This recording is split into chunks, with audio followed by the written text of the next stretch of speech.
Alors on est parachat Béchalach, page 392. C'est marqué Vaï Béchalach Paro et Ta'am. Lorsque Paro a renvoyé le peuple, Velo Nacham Elokim, Derech Eretz Pelishtim. Hachem ne nous a pas dirigés vers le chemin de la terre des Pelishtim. Oui, il faut bien vous mettre le contexte, c'est qu'on est en Égypte, n'est-ce pas? On va monter vers Israël, oui, donc on va monter vers le nord-est, oui, pour atteindre Israël. Donc on devait passer par la terre des Pelishtim, pour ensuite passer par cette frontière et ensuite rentrer en Israël. Kikarovu, le chemin le plus proche, c'était ce chemin-là. Mais Hachem ne nous a pas dirigés vers le pays de Pelishtim, d'accord? Kikarovu, alors qu'il était proche, Kiamar, Elohim, oui. Est-ce que ça vous intéresse de savoir ce qu'Hachem y pense? Hein, ça vous intéresse? Ben, il a dit Kiamar Elohim, parce qu'Hachem a dit Peni Nachem Ha'am Birota Milchama, de peur qu'ils vont regretter le peuple lorsqu'ils verront la guerre, Veshavu Mitzrayim, ils vont retourner en Égypte. Vayasev Elohim et Ha'am, donc il a fait un détour, Elohim, il a détourné Hachem, le peuple, derech Hamidbar, dans le chemin du désert, Yamsouf, vers la mer de Jon, Vachamushim, Alou, Béni Israël, Mer Israël, donc ils étaient Chamushim, 1/5 des Béni Israël qui sont sortis d'Égypte, au nombre d'un 5e. Ça va? Voilà. Qu'est-ce qu'on apprend de là? Hachem, normalement, on aurait dû prendre le chemin. Imaginez-vous, vous êtes des Hébreux de l'époque. Vous sortez d'Égypte, on vous annonce qu'on va partir en Israël. Bah, vous savez, on est en Égypte, on va monter vers le nord-est. Ça va? Et ouais, on ne nous dirige pas vers le nord-est. On nous dirige vers le désert. Ça vous choque ou pas? Bon, qu'est-ce que vous vous dites? Il y a une erreur, ouais. C'est pour ça qu'il faut toujours avoir un GPS sur soi. Alors qu'est-ce qu'il faut faire? Ouais, on s'est dit, c'est bizarre. On va dans la direction du désert. Alors qu'en normalement, on aurait dû aller vers le nord-est. On aurait pu gagner du temps. On en perd du temps, oui. Oui, on perd du temps ou pas? Pourquoi Hachem il a fait ça? On ne sait pas. La Torah nous dit pourquoi Hachem il a fait ça. Pourquoi? Parce que Hachem a pensé que si on va devoir montrer au nord-est, on va devoir faire la guerre. Passer par les Pelishtim. Or, comme on n'est pas des guerriers, et a priori pas psychologiquement bien qu'on y croit, peut-être qu'on y croit, hein, qu'on va se battre, on va gagner la guerre et tout, mais Hachem il sait pertinemment qu'on ne va pas gagner la guerre. Et qu'est-ce qui va se passer? On va regretter d'être passé par là et on va retourner en Égypte qu'à ce départ. Ce qui est dramatique. Alors qu'est-ce que fait Hachem? Il nous fait faire un détour. Ouais, qu'est-ce qu'on apprend de là, hein? Qu'est-ce qu'on apprend de ce passage, de ce petit passage? Par exemple, quand tu vois dans ta vie que les chemins sont tortueux, ça va? C'est pas tout à fait comme tu avais pensé. Tu te dis, mais qu'est-ce qui se passe? Pourquoi ça peut... Ça aurait été tellement plus simple de faire comme ça, tout droit, et Hachem nous fait faire des détours, des dadadada. Il dit, Mina Shamaï, ça s'est pas passé comme on a voulu, ça s'est passé autrement. Ça va?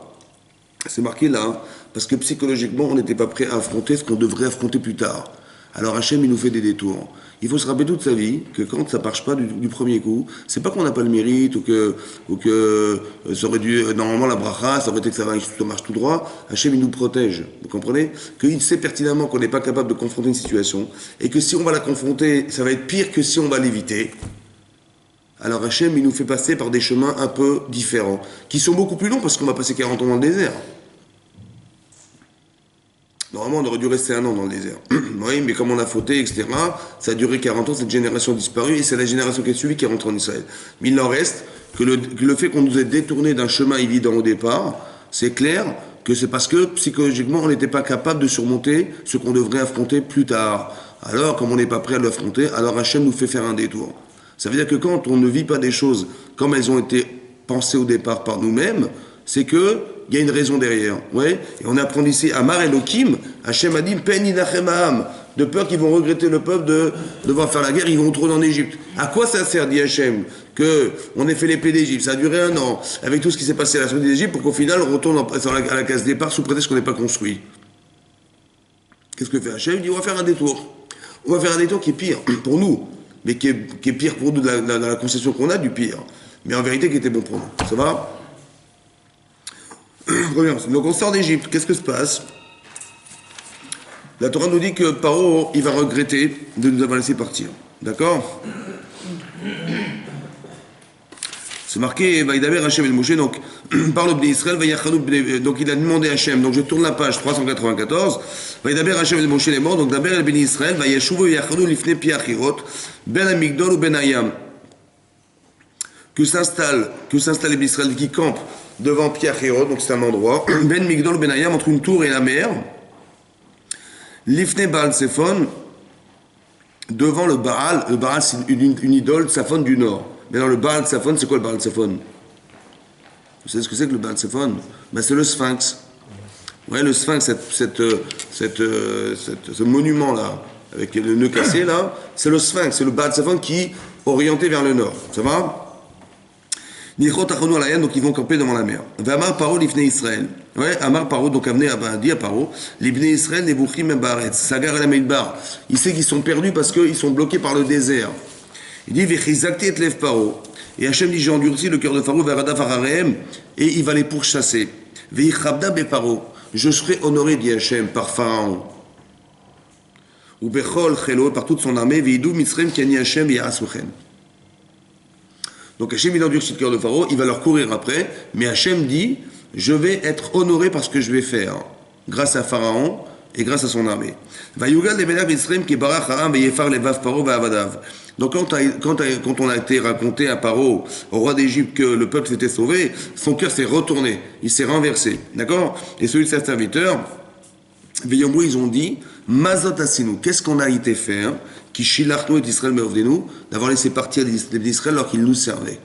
C'est-à-dire que le seul intérêt qu'avait Pharaon de nous pourchasser, c'était dans quel but? De nous récupérer, de récupérer la main d'œuvre. C'était l'objectif que Pharaon s'était fixé. Donc il a préparé sa monture. Il a pris son peuple avec lui. Donc il les a principalement, influencés en leur disant mais qu'est-ce qu'on a été faire de perdre des millions de personnes qui travaillent gratuitement pour nous? Donc il a pris 700 guerriers qui étaient avec leurs chars et il a été les pourchasser.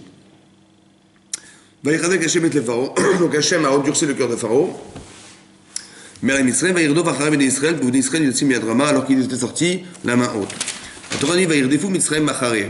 Donc ils les ont pourchassés. Ils les ont atteints.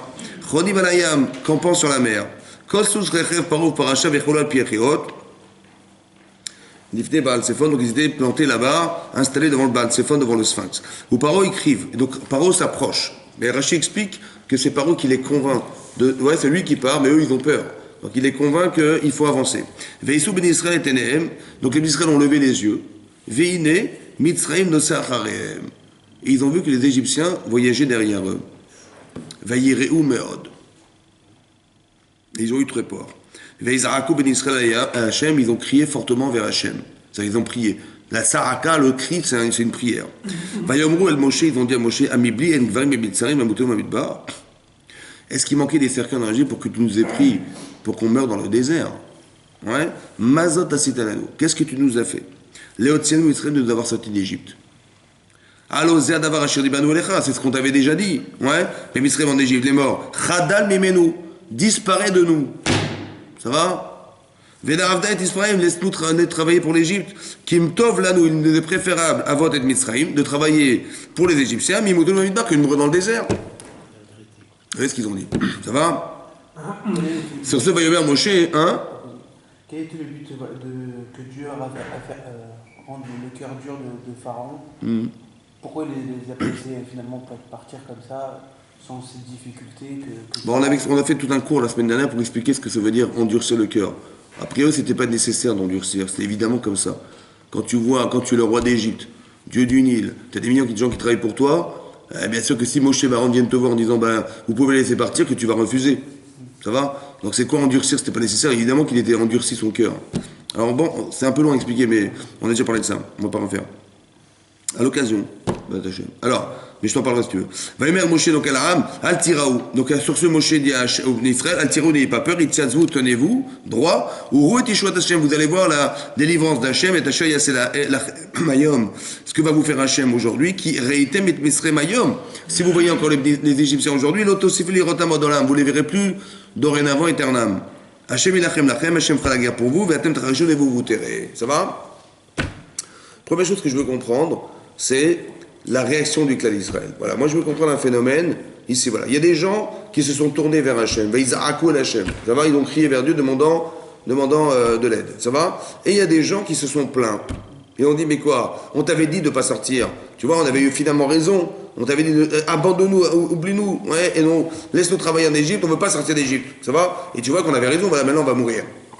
On aurait préféré servir l'Égypte et mourir noblement que de mourir dans le désert. Est-ce qu'il manquait des cercueils en Égypte pour qu'on meure dans le désert? Ça veut dire qu'ils ont dit, voilà, on préférait mourir noblement en Égypte que de mourir comme des mauvais guerriers dans le désert. Tu vois? Comment ça se fait qu'il y a eu deux réactions possibles? Pourquoi je dis ça? Parce que toutes ces personnes ont vécu la même chose. Ils ont vu toutes les plaies d'Égypte. Ils ont vu que les plaies, elles s'appliquaient essentiellement sur les Égyptiens et jamais sur eux.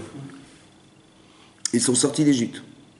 Et encore, ils doutent. C'est-à-dire, comment c'est possible qu'ils aient encore ce discours de douter? Comment c'est possible qu'on arrive à voir toute la même chose? Et la réaction n'est pas la même. Il y a des gens qui vont voir ce qui s'est passé en Égypte, ils vont dire, bah, bien sûr, il y a quelqu'un qui peut nous sauver, donc ils vont faire appel à Hachem.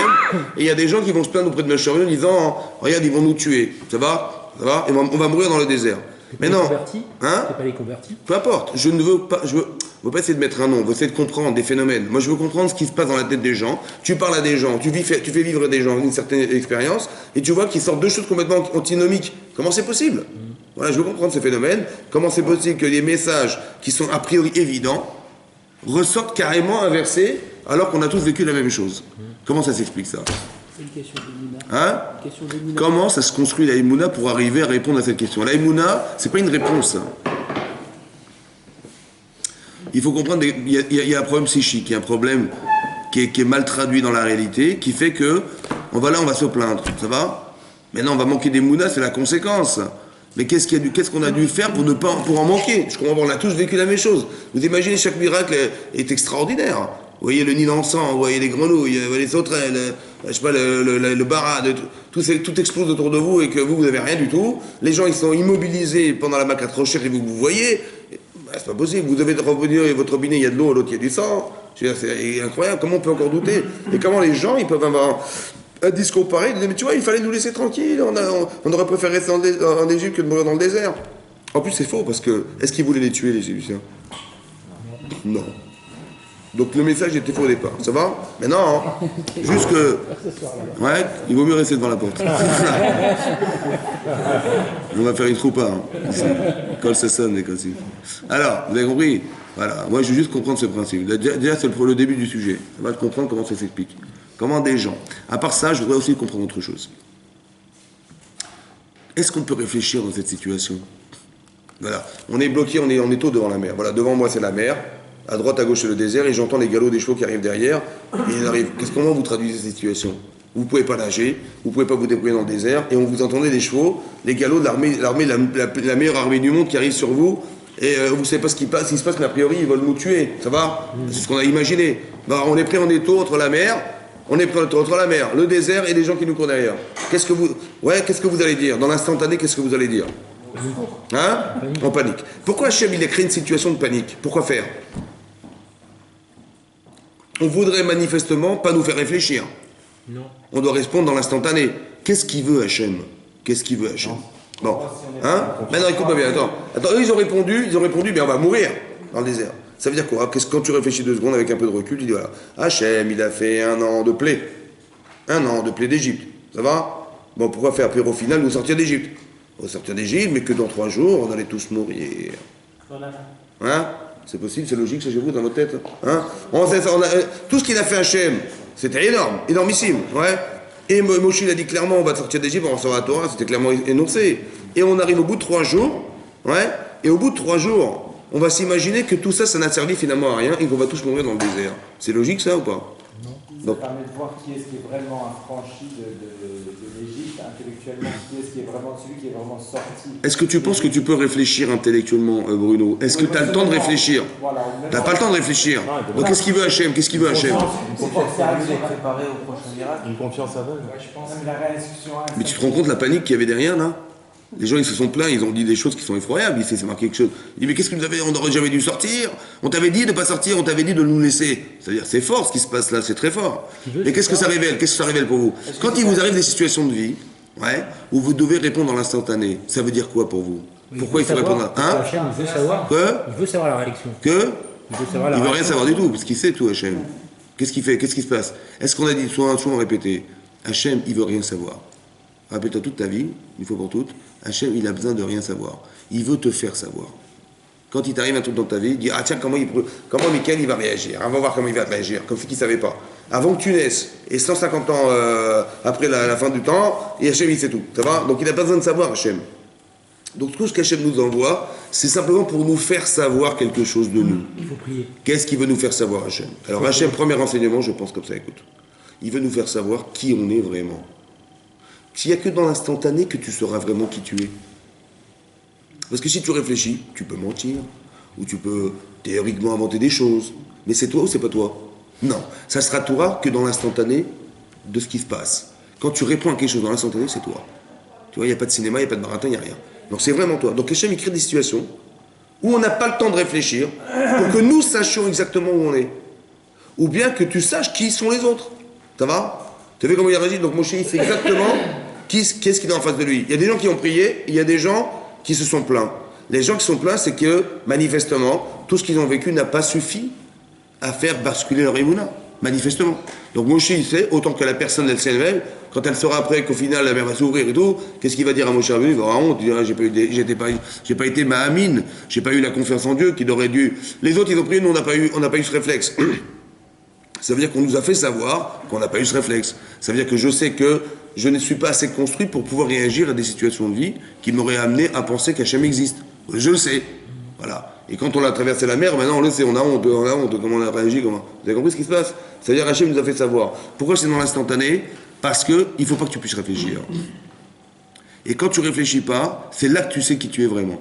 Ça va? Tu n'as pas le temps de penser. Voilà. Maintenant, ça, c'est le premier enseignement. Deuxième enseignement, on n'a pas répondu à la question. Mais comment ça se fait qu'il y a eu deux réactions? C'est grave, hein? Ça veut dire qu'on peut apprendre des choses qui sont émettes et on réagit à l'inverse. On n'y croit pas. C'est quand même effroyable. Hachem nous fait des feux d'artifice. On voit tout ça et on n'y croit pas. Comment c'est possible? Est-ce que c'est une bêtise qui est marquée dans la Torah? C'était des idiots, c'est des gens un peu légers. Si c'était bête, ça n'aurait pas été écrit.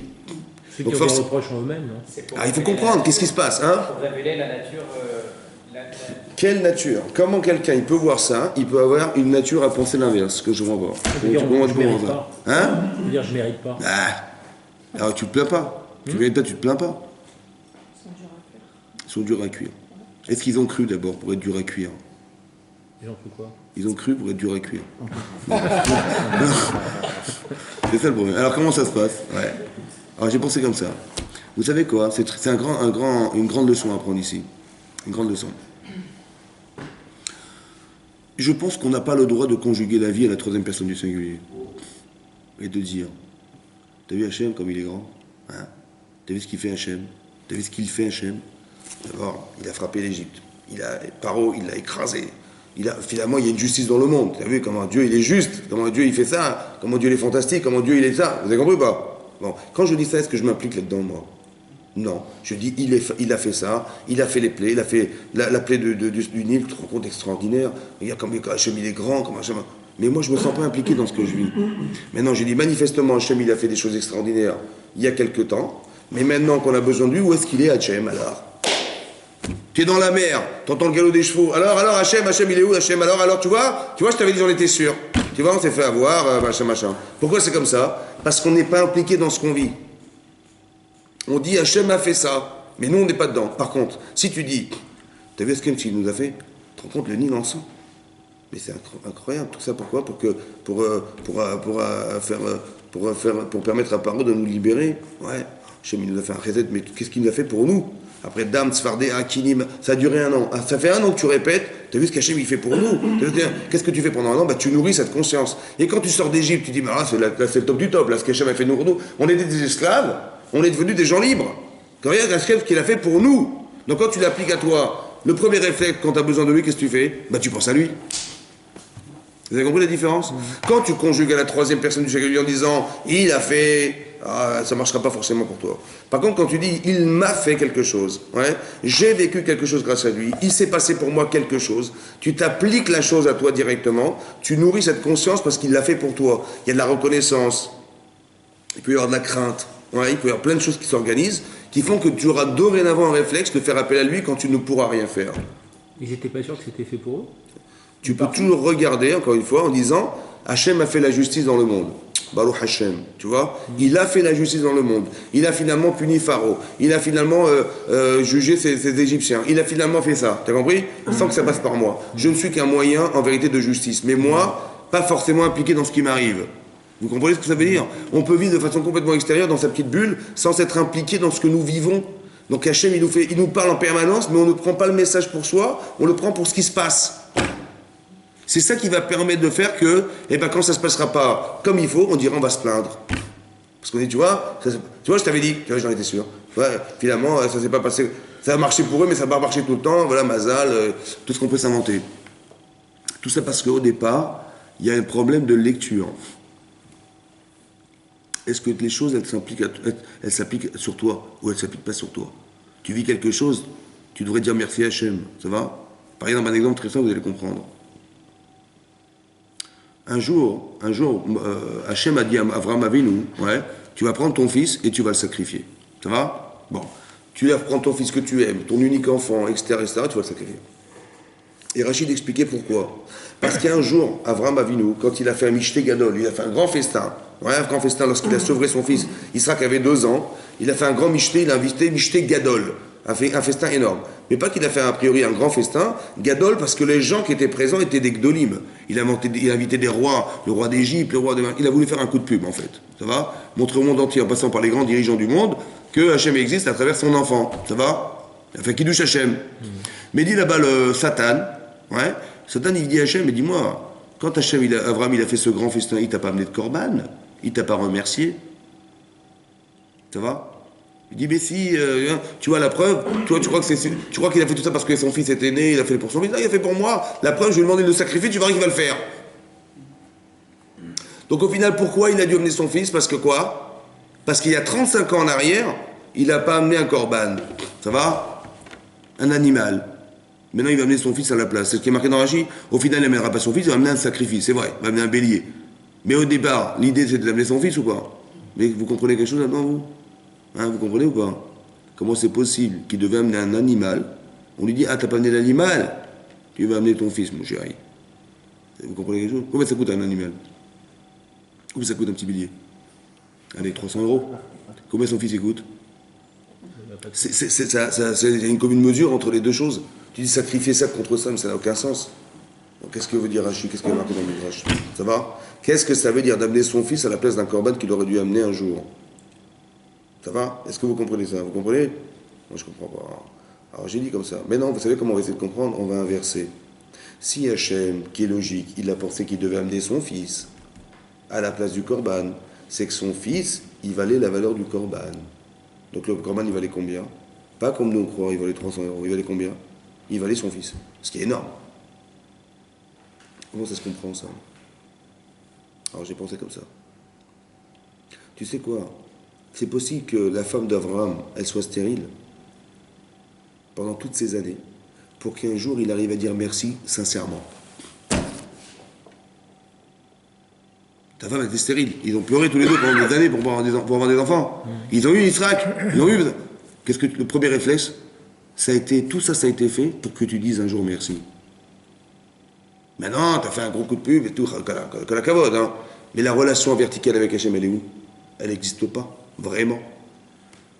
Alors que tout ce qu'on reçoit toute la journée, ça n'a de sens que pour dire un jour merci à Hachem et pour construire cette relation, parce que quand j'aurai besoin de lui, je l'aurai par réflexe ce besoin. Mais si je ne reconnais pas, si tout ce que je fais, je pense que ça vient de moi, etc., je ne me rends pas compte que tout ce qui existe en vérité vient d'Hachem, je ne me rends pas compte, je ne dirai jamais merci. Donc ça veut dire que peut-être l'idée d'amener le korban au départ, c'est le remerciement. Mais si je ne sais pas le faire à travers ce que j'ai, alors je vais le faire à travers ce qu'il a manqué d'avoir. Parce que peut-être que le fait qu'il ait un enfant, ça l'a tellement préoccupé qu'il a oublié quelque part d'amener un sacrifice à Hachem. Vous comprenez ou pas? Mais l'idée profonde, ça veut dire qu'on devrait avoir ce réflexe de dire merci. Par exemple, tout ce que vous faites, ouais, tout ce que vous organisez en vie, tout ce que vous avez, ça vient de quoi? Ben, ça vient du fait que vous avez une intelligence, ça va? Vous avez des yeux pour voir, vous avez un corps pour vous mouvoir, vous avez un cerveau pour réfléchir, vous avez de l'argent, vous avez tout ça. Mais d'où vient tout ça? Est-ce qu'on a la Emunat Hachem? Un petit peu, légèrement, ça va? Donc vous avez une neshama grâce à qui? Au bon Dieu. Vous avez un corps grâce à qui? Au bon Dieu. Donc tout ce que vous faites au final, c'est qui? Hein? Tu dis, mais j'ai la parnasse, ça nous vient de qui? De mon Dieu. Donc tout ce qu'on a et tout ce qu'on est, ça vient d'Hachem. Donc qu'est-ce qu'on est, nous? On est quoi? On dit, vous savez, vous faites des mitzvot, vous allez au Lamaba. Je veux bien, mais quand j'ai vu la mitzvah, quand j'ai mis mes tefilines, quand j'ai machin, ben, si j'avais pas de bras, j'aurais jamais pu, si j'avais pas de cerveau, j'aurais pas compris. Une partie d'Hachem. Alors on est quoi? Et réfléchissez, on est quoi? Hein? Eh bien, on n'est que le choix de faire de soi quelque chose. On est que le choix de faire de soi quelque chose. Qu'est-ce qu'Hachem m'a donné? Il m'a donné tout ce que je suis. Qu'est-ce que je fais avec? Ben, c'est juste que le fait de choisir ce que tu vas faire de toi. Parce que tout le reste, c'est pas toi. Oui, non? Donc 99,19% c'est Hachem. Et le reste, c'est de décider ce que je fais de ce qu'on me donne. C'est que ça qui te reste. Tu peux devenir un tzaddik avec ce qu'on te donne, tu peux devenir un rachat avec ce qu'on t'a donné. Qu'est-ce que tu fais maintenant? Tu comprends quoi? Donc la moindre des choses, c'est de dire merci. Non? Tu as compris? Mais quand tu ne rapportes pas Hachem à toi, bah tu dis, attends, mon entreprise, attends, je me suis cassé la tête, je fais des études, je fais machin, je fais études de marché, j'ai engagé des employés, j'ai machin, j'ai pris une secrétaire, j'ai pas. Oh! Je vis quand même. Oh, faut pas exagérer quand même. Oui, non. J'ai carrément oublié que tout ça, ça venait d'Hachem, quoi. Vous avez compris, c'est un truc de fou, quoi. Mais 99,9% de ce que tu fais, c'est Hachem. Tout ce que tu vois, c'est lui. Et tout ce que tu vas vivre, c'est lui. Il ne faut quand même pas exagérer. Donc, la moindre des choses, c'est d'avoir cette reconnaissance. Et quand je vis avec, j'ai des réflexes. Oui? Maintenant, Hachem, qu'est-ce qui crée une situation où quelle est la solution? Voilà. Il nous met en embuscade dans un chemin où on ne peut pas s'en sortir. Ça va? Tu te retrouves devant la mer, à droite, à gauche, c'est le désert, et derrière, tu entends les galops des chevaux qui arrivent. Donc, ou on te récupère, on te renvoie en Égypte, ou tu te noies, ou tu meurs de faim et de soif dans le désert. C'est vrai? Quand ils t'ont dit, on va mourir, évidemment. Bien sûr, on va mourir de faim ou de soif, ou on va noyer, on va mourir.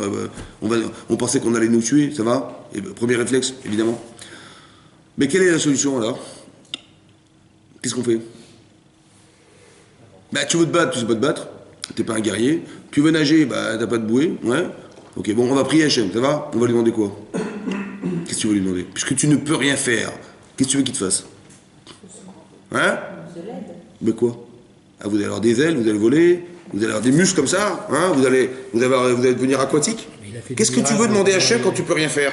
Un miracle. Hein? Un miracle. Mais quoi? Il a déjà fait des miracles là. Mais qu'est-ce que tu veux qu'il fasse? Dis-moi, qu'est-ce que tu vas mettre dans ta prière? Qu'est-ce que tu vas mettre dans ta prière? Je sais pas.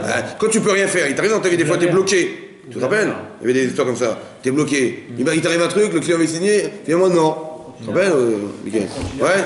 Bon, qu'est-ce que tu fais? T'es bloqué. À chaque fois, le même coup à chaque fois, c'est bon. Ouais?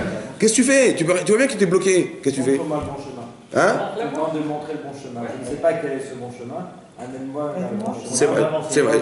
C'est que quand tu ne peux rien faire, est-ce que quand tu peux rien faire, tu as un grouillé de Sarah? Quand tu peux rien faire dans ta vie, qu'est-ce que tu dis? Ben, tu t'angoisses. Ben, c'est ça, non? Tu dis, tu vois, on est bloqué, on peut rien faire. Tu vois, tu pleures avec ta femme et tu dis, on peut rien faire, on est foutu, quoi. Ah oui, mais pourquoi tu pleures en vérité? Parce que tu peux rien faire. Mais si tu peux rien faire, Hachem, il t'a pas demandé, il t'a demandé quelque chose? Réfléchis 2 secondes. Si tu es dans une situation où tu ne peux rien faire, Hachem, il t'a dit, tu vois, tu peux rien faire. C'est ça qu'il voulait Hachem. C'est ça qu'il voulait Hachem. Qu'il te mettre dans une situation d'angoisse où tu ne pouvais rien faire. C'est ça qu'il voulait. Qu'est-ce qu'il voulait alors? Il veut qu'on dépasse son poids. Il veut? Mais comment on peut dépasser? On ne peut pas savoir. Attends, vous auriez imaginé que la mer allait s'ouvrir, franchement? Personne ne peut l'imaginer. Donc qu'est-ce qu'il faut dire? C'est quoi la... Vaïzarako Hachem, ils ont crié vers Hachem. J'aurais bien voulu savoir quel message ils ont dit à Hachem. Parce que c'est incohérent. Tu veux dire quoi? On va voler. Tu veux dire quoi? Tu veux dire, tu vas avoir des bouteilles d'oxygène dans le dos, ils vont te pousser comme ça, tac, tu vas rentrer dans la mer, tu vas nager. Qu'est-ce que tu veux faire? Explique-moi. Hein? Explique-moi. Explique-moi quoi? Bah, je comprends pas la situation. Mais il n'y a pas de solution physique. Explique-moi quoi?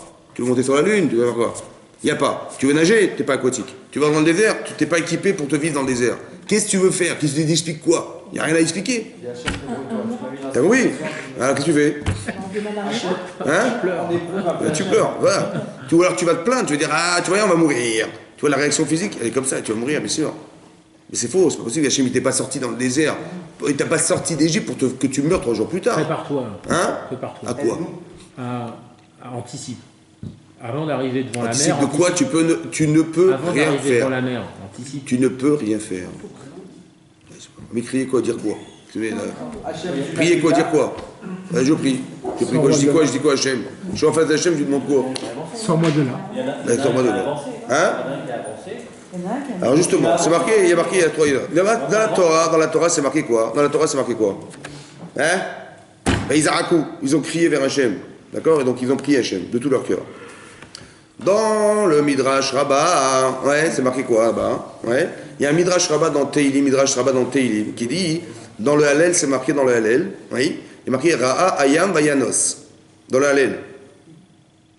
Elle a vu la mer, Vayanos, et elle s'est sauvée. Demande le Midrash, elle a vu la mer, elle s'est sauvée. La mer, elle s'est sauvée, elle s'est écartée pour laisser passer l'Israël. Ça va? Qu'est-ce qu'elle a vu la mer? Le Midrash dit qu'elle a vu le tombeau de Yosef. Ça va? Pourquoi Yosef? Parce que c'est marqué que quand Yosef a été éprouvé par la femme de Potiphar, oui, elle s'est changée 3 fois par jour, madame, elle essaie de le séduire en permanence pendant une année entière. Ça va? À un moment donné, il s'est retrouvé seul parce qu'elle a prétexté qu'elle était souffrante. C'était un jour de fête, dit la Torah, donc ils ont été faire Avodazara, leur idole. Ils ont été servir leur idole, et elle a dit, mais je suis malade, je suis pas bien et tout. Donc elle s'est retrouvée seule avec Yosef. Et donc là, elle a dit, écoute, c'est le moment ou jamais. Bon. Et donc lui, il a essayé. Il voulait pas être séduit par cette dame. Qu'est-ce qu'elle a fait? Elle l'a attrapé par son vêtement, ouais, pour le tirer vers elle. Mais il a marqué Vayanos, Vayetzer Chutza. Vayanos, il s'est sauvé et il a échappé et il s'est sauvé à l'extérieur. Du Midrash, la mère, elle s'est sauvée parce qu'il s'est sauvé. Vayanos mipne anas. Parce que lui s'est sauvé, ouais, il s'est sauvé de cette épreuve, la mère, elle va s'ouvrir. C'est ce qui est marqué dans le Midrash Rabbah, dans le Téliban. Est-ce que vous imaginez une seconde, ouais, qu'un acte pareil, ça va engendrer l'ouverture de la sortie d'Égypte, la sortie de... Est-ce que vous auriez imaginé, vous, quand vous évitez une avéra, que ça peut engendrer ça? Vous auriez cru une fois ou pas? Non. C'est vrai ou c'est faux, ce qui est marqué dans le Midrash? Sûrement vrai. Sûrement. C'est vrai. Donc c'est-à-dire que cet acte-là, de se refuser à cette dame, il a engendré que... Mais non, ils étaient combien? Il a sauvé combien de personnes, Yosef? Il a sauvé sa peau. Ouais. Que spirituellement, il ne s'est pas corrompu. Ça va? Combien ça a sauvé de personnes là-bas? Des milliers. Des millions. Ils étaient 3 millions. Il y avait 600 000 hommes, des femmes, des enfants et tout ça. Est-ce que vous imaginez qu'avec un acte pareil, on peut sauver 3 millions de personnes? Ça va? Qu'est-ce que ça veut dire? Il ne s'est pas corrompu. Ça va? Ça a permis au clan Israël de sortir d'Égypte, mais pas seulement sortir d'Égypte, de sortir d'un endroit où ils auraient été bloqués, pris en étau, et là la mer va s'ouvrir tout à coup par miracle. Donc là, marqué dans la Torah que c'est grâce à quoi? À la prière. C'est marqué dans le Midrash Rabbah que c'est grâce à Yosef. Et c'est marqué dans la Gemara dans Sota. Oui, il y a une autre Gemara dans Sota qui dit que Narshon ben Aminadav, Narshon, qui était un descendant de Yehuda, oui, Narshon ben Aminadav, qu'est-ce qu'il a fait? Il est rentré dans l'eau, tout seul. Et il est rentré, qu'est-ce qu'il a failli se noyer? Et là, quand il est arrivé au bout, que l'eau elle est arrivée à ses lèvres, c'est là que la mer va s'ouvrir. Ça va? Donc dans la Gemara, c'est marqué que c'est grâce à Narshon. Dans la Torah, c'est marqué grâce à la prière. Et dans la Midrash, c'est marqué grâce à Yosef. Donc au final, c'est grâce à qui? Hein? Bon, imaginez-vous, Yosef, il n'avait pas fait ça. Ce qu'il a fait là, il a évité cette dame-là. Il aurait pu sortir d'Égypte ou pas? Oui, grâce. Il aurait pu rentrer dans la mer ou pas?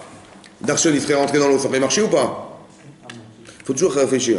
C'est toujours l'origine qui est importante. Ouais. L'origine, c'est qui? Yosef. Même avec un acte pareil, il a sauvé le clan d'Israël. Donc, premier enseignement déjà, c'est que ça fait plaisir quand même de savoir quand on fait des milotes, qu'est-ce que ça peut faire. Quand on évite des avérotes, que ça peut faire. Qu'est-ce que ça peut permettre à nos enfants et nos petits-enfants. Ça va? Mais là, il faut aussi comprendre le rapport entre les deux. Qu'est-ce que ça a à voir, le fait qu'il évite cette femme et qu'on ait pu ouvrir la mer Rouge grâce à ça? Incroyable. Ouais, vous comprenez le lien ou pas? Comment Hachem il a ouvert la mer? Grâce à quoi? Un vent d'est. D'où vient le vent? Si la mer elle s'est ouverte grâce à Yosef, le vent il vient d'où? Justama de Yosef. Oui. D'où il vient le vent de Yosef? Alors j'ai pensé comme ça. Tu sais quoi? Est-ce qu'il avait envie de faire cette avéra? Bien sûr. Est-ce qu'il s'est retenu de la faire? Est-ce qu'il n'a pas pris un contre-courant en lui pour dire non? La puissance de ce qu'il a créé en lui a servi à percer la mer. C'est un moment de folie. Tellement c'était dur à dire non. Ben oui. Il fallait qu'il fasse un effort. Dit le Ramban, Nachmanide, dans le Chumash, il dit, est-ce qu'à ton avis, il était plus fort que cette femme, Yosef? Plus fort. Plus fort. Plus fort physiquement. C'est vrai. Attends, elle a récupéré son vêtement, elle a prétexté qu'elle a été abusée par cet homme, elle l'a mis en prison. Il aurait très bien pu la pousser, il aurait gardé son vêtement, il serait parti, c'est terminé. Pourquoi il l'a pas poussé? Il risquait de parvenir. Parce qu'il savait que s'il se retournait, c'était fini. Il a touché encore pire. Terminé. Donc il a préféré se sauver. Il s'est compromis, mais il savait ses limites. Ça veut dire qu'il a fait un effort de malade. Ce couard qu'il a mis dedans, c'est ça la mer, c'est le vent qui ouvre la mer. Ça va? Ça veut dire qu'on ne se rend pas compte des forces qu'on a en nous et qu'est-ce que ça peut engendrer dans l'histoire, c'est énorme. Oui? Maintenant j'ai pensé comme ça. C'est marqué dans les 10 commandements, l'otin af, on n'a pas le droit de faire de l'adultère. Ça va? Ce commandement, il doit être respecté par tout le clan d'Israël.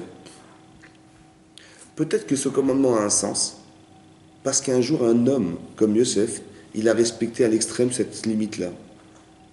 Elle était femme mariée, cette dame? Très bien. Il n'a pas fait l'adultère? Mais non, ce qu'il a pas fait, il n'a pas fait ça, mais il a fait quoi? Il n'a pas fait l'adultère, mais il a fait quoi? Mais il s'est retenu. Donc il a construit un homme qui est capable de se retenir. Cet homme, il existe? Eh bien, il n'existe pas seulement chez lui. Il existe ses enfants, ses petits-enfants, etc. Ce mérite, il existe en nous. Maintenant, comme on est capable de le vivre, alors on peut l'écrire dans la Torah et on peut ouvrir la mer pour qu'on arrive un jour à respecter ce qui est marqué dans la Torah, ce qu'on va recevoir dans quelques semaines. Parce qu'il a construit cette valeur. Alors elle a un sens.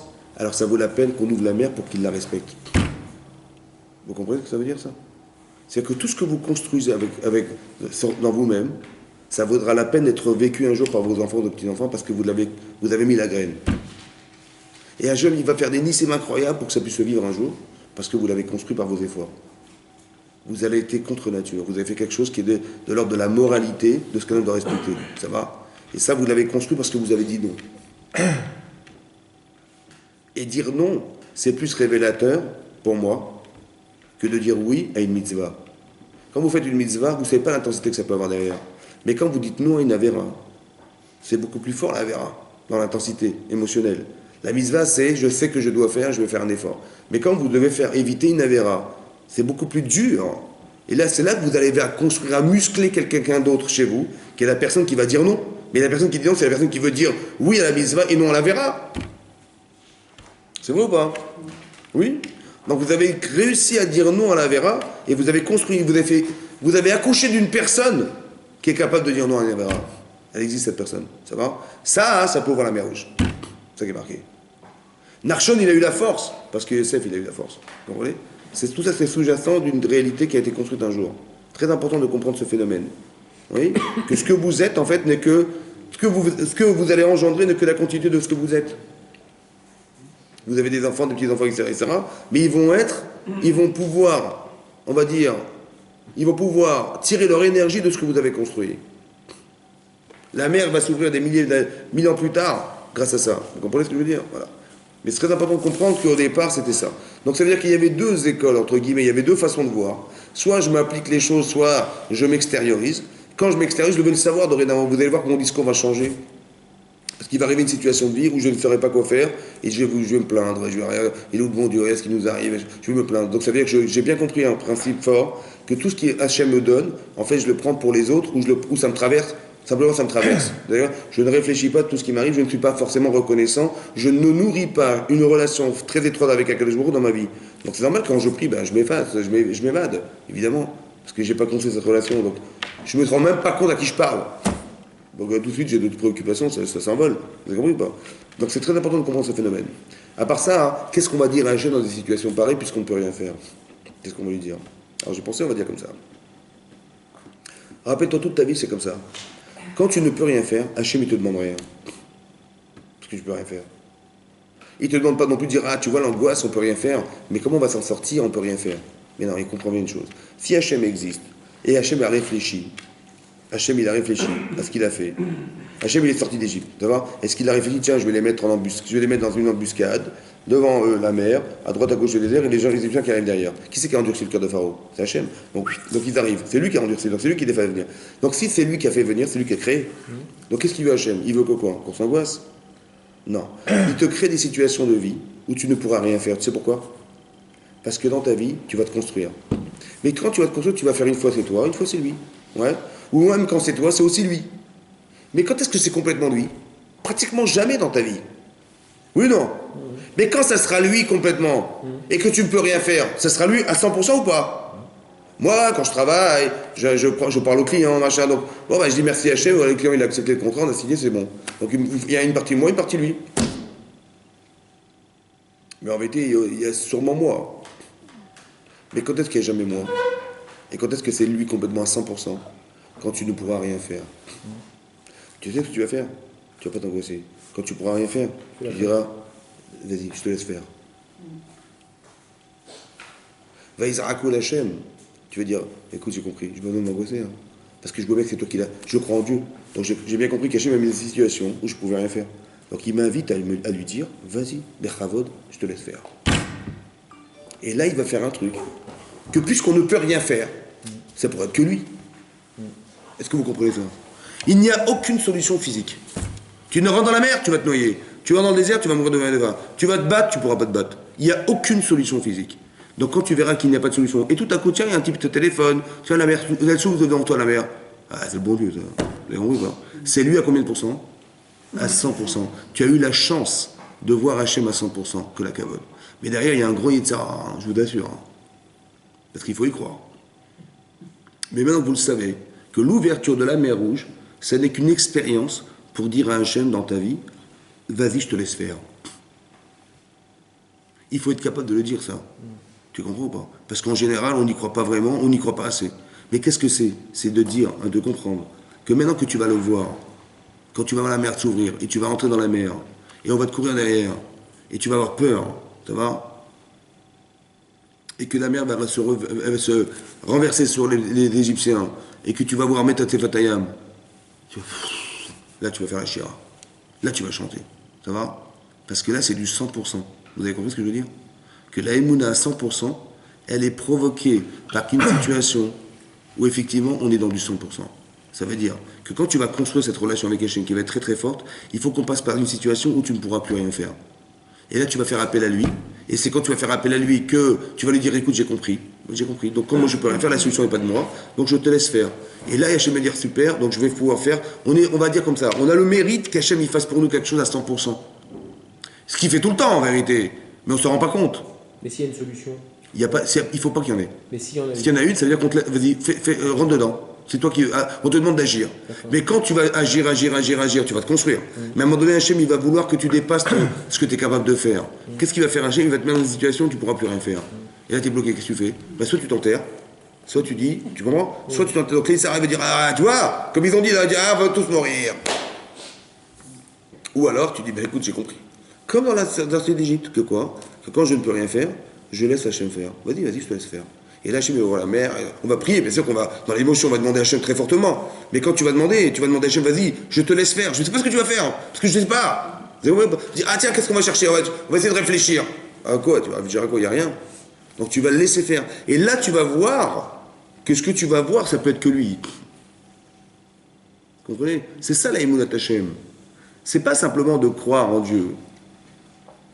Parce que je vous ai donné un exemple la fois dernière de qu'est-ce que c'est que la croyance. On avait un problème de comprendre qu'est-ce que veut dire croire en Dieu. Ouais? Est-ce que de croire en Dieu, c'est de savoir qu'il existe? Oui? C'est un problème de connaissance. On a dit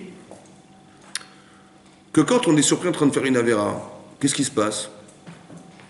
Quelqu'un il va faire une avéra. J'ai dit, j'espère qu'on ne me verra pas. Hein. Ouais, en cachette. Oui ou non? Comme ça, j'espère qu'on ne verra pas. Tu espères qu'on ne te verra pas. Mais si on te voit, qu'est-ce qui se passe? Ben, tu t'arrêtes. Net. Plus envie de rien, plus net. Ça va ou pas? Ok. Maintenant, est-ce que vous savez qu'Hachem existe? Est-ce que vous savez que quand je me cache à faire une avéra, je sais que je suis vu? Je le sais ou pas? Donc, est-ce que je sais est plus grand que ce que je vais voir? Parce qu'Hachem, il est beaucoup plus grand que la personne qui va rentrer dans la maison, là. Ça va ou pas? Je le sais ou pas? Comment ça se fait que je ne fais pas appel à ce que je sais? Je ne fais appel qu'à ce que je vais voir. Pourtant, je sais que ce que je sais est plus grand que ce que je vais voir. Après, ça ne me fait pas réagir. Etc. Comment c'est possible, logiquement? Tu sais que Dieu existe ou pas? Donc tu sais qui te regarde? Oui. Et tu pourrais dire, ah, Dieu me regarde. Oh, je m'arrête tout de suite. Ben non. J'espère qu'il n'y a personne qui va me regarder. Attends, mais t'es bête ou quoi? On te regarde. Oui, non. Comment ça se fait qu'on ne fait pas appel à ce qu'on sait? Alors qu'on le sait. Et pourquoi ça n'a pas de réactivité chez moi? Alors que je le sais. De là, j'apprends que de savoir ne suffit pas. C'est pas parce qu'on t'apprend la Torah, on t'apprend que Dieu existe, que ça va changer quelque chose. Hein. Non. Il faut nourrir cette conscience. T'as compris, l'Emouna, c'est pas de croire en Dieu. C'est d'arriver à vivre quelque chose qui est le reflet de ce que j'ai vécu, qui est la référence que Hachem existe. Mais il n'y a que dans du vécu que ça peut se passer, ça. Tu vois, de la même manière que pour refouler un sentiment, il faut qu'il y ait une personne en face qui me regarde et qui dit donc il n'y a qu'un sentiment qui peut refouler un sentiment. Mais jamais une raison intellectuelle va refouler un sentiment, ça n'existe pas. Il faut vous mettre dans la tête. Et vous allez voir que des gens se contredisent. Il barre comme ça, il avait des verrottes. Comment c'est possible? Il n'y avait que de la connaissance, évidemment. Je dis, mais comment? Mais il savait pourtant, il savait. Mais bien sûr qu'il savait, mais c'est pas parce qu'il sait que ça va empêcher la personne de vouloir autrement. Vous avez compris pas? Donc qu'est-ce qu'il faut faire? Il faut que la connaissance devienne une connaissance émotionnelle, puissante, pour refouler un sentiment émotionnel. Ça va? C'est ça la Emunat Hachem. Pour ça qu'Hachem il fait des feux d'artifice ici, vous comprenez pourquoi? Voilà. Pourquoi on va voir la mer s'ouvrir? Pourquoi faire? Parce que ce que tu vas voir va nourrir ce que tu es. Tu es ma'amine ou pas? Bien sûr. Mais combien? T'en sais rien. Eh ben tu vois, Hachem va dire, écoute, laisse-moi faire. J'ai envie de nourrir ta Emunah. Laisse-moi faire. Mais dans quelle situation? Ben, tu verras que tu ne pourras rien faire. Là, tu ne pourras dire que c'est qu'Hachem. Je te propose de le dire. Vas-y, fais. Tu dis, comment on va s'en sortir, machin. Toujours enfermé dans ses problèmes personnels. Tu vois? On n'arrive pas à dépasser ce degré. Mais c'est ça qu'on doit apprendre. Le cours, il est fait pour ça, pour expliquer que la Kriyat Souf, c'est une invitation à dire à Hachem, vas-y, behavod. Pourquoi alors Hachem a attendu que les Israël commencent à entrer l'eau jusqu'au Naïm pour ouvrir la mer? La réponse est ça. Il n'y a pas de solution. Même ça, tu vois, tu es arrivé au bout de ce que tu peux faire.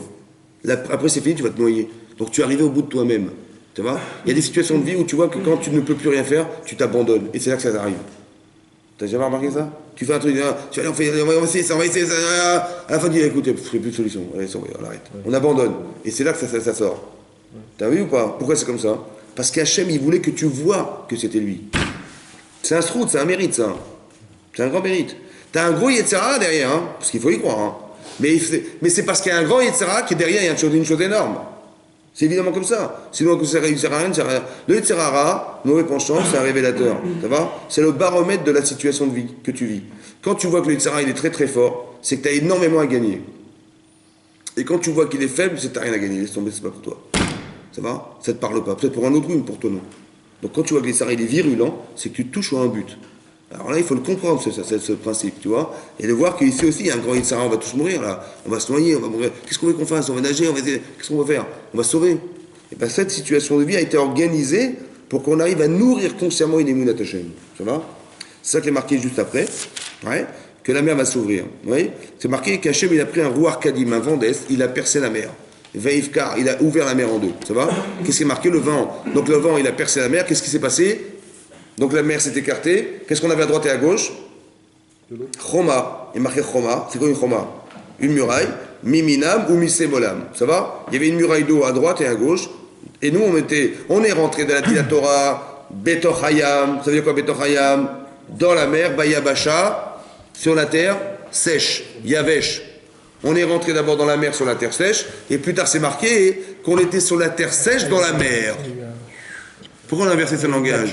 Au départ, c'est marqué, on est rentré dans la mer sur la terre sèche, on atteint la terre sèche, et après, c'est marqué, on était sur la terre sèche dans la mer. Ça, c'est une chose. Je veux comprendre le langage. Je veux aussi comprendre, quand vous prenez une paille, ça va? Il y a une petite flaque d'eau sur la table, là. Prenez une paille, vous soufflez sur l'eau, qu'est-ce qu'elle fait, l'eau? Hein? Elle s'écarte. Bon, c'est un phénomène physique évident ou pas? Ah, biv. D'accord. C'est nécessaire de l'écrire dans la Torah, ça? Tu dis, tu sais comment Hachem il a fait? Il a pris le vent, il est rentré dans la mer, ça va? Il a percé la mer et on avait des murailles d'un côté à gauche. Bah, évidemment, si le vent perce la mer, évidemment, il y aura des murailles de droite à gauche. C'est nécessaire de l'écrire? Allô? C'est nécessaire de l'écrire? Dis non, dis non. Non, très bien. Ouais, c'est ça. Mais bien sûr que si le vent il rentre dans la mer, il perce la mer et au point où tu vois la terre, bah, c'est que l'eau elle s'est pas envolée, donc elle est sur les côtés, n'est-ce pas? Et tu traverses la mer. Mais évidemment qu'il y avait de l'eau. Il y avait des murailles d'eau à droite et à gauche, évidemment. C'était nécessaire de l'écrire? Non. Qu'est-ce que Hachem veut nous dire? Qu'est-ce que la Torah voulait nous dire? Ouais. Alors j'ai pensé comme ça.